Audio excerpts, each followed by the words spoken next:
Allah Subhanahu wa taala membukakan ayat dengan mengatakan qad sami'allahu qaulal lati tujadiluka fi zawjiha.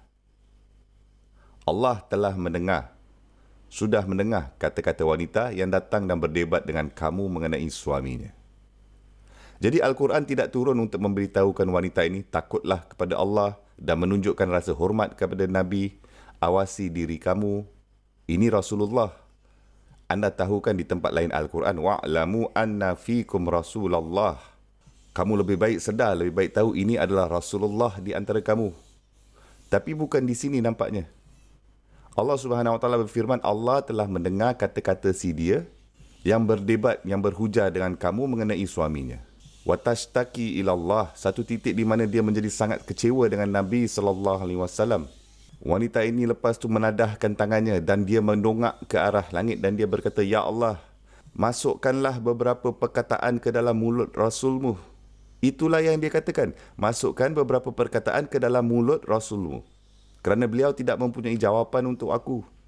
Dan Allah Subhanahu wa taala mewahyukan ayat ini. Dan Nabi SAW mula bercakap, mula membacakan Al-Quran ini. Dan beliau berkata, Allah telah mendengar ucapan, aduan, komplain, kata-kata si dia yang mengadu kepada kamu tentang suaminya. Dan dia berdoa kepada Allah, watashtaki ilallah, dan dia mengadukannya kepada Allah. Wallahu yasma'u tahawurakuma. Dan Allah Subhanahu wa taala telah mendengarkan selama ini tentang dialog yang kamu berdua sedang lakukan. Bukan hanya orang-orang yang berdiri di sekitar Nabi SAW terkejut. Macam mana wanita ini boleh bercakap seperti ini? Malah orang ramai mendengar dan Allah Subhanahu wa taala berfirman, aku sedang mendengar dialog ini. Innallaha sami'un basir. Tentu saja Allah Subhanahu wa taala Maha mendengar dan Dia yang Maha melihat. Okey, sekarang pelajaran pertama yang kita pelajari di sini dari Allah Subhanahu wa taala sendiri ialah ketika seseorang berada dalam masalah dan ketika seorang berada dalam keadaan yang terdesak sangat dan mereka datang kepada anda memintakan pertolongan. Walaupun mereka menaikkan suara mereka atau mereka berdebat dengan kamu ke, berhujah dengan kamu ke kerana mereka berada dalam keadaan yang sangat teruk ni, kamu sebenarnya tidak sepatutnya marah. Beraninya kamu bercakap dengan aku macam ni. Tunjukkanlah rasa hormat.